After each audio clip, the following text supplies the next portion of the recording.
Yang membaca kitab baca kabeh gebara bisa. Tah ketika di lembur teh aya nu ngahina. Teng kumaha sikap urang.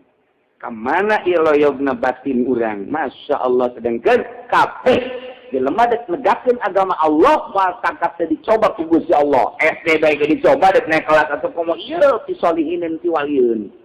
Coba ku Gusti Allah lamun bisa ngulinkeun batin da sadar narima naon keputusan ti Gusti Allah.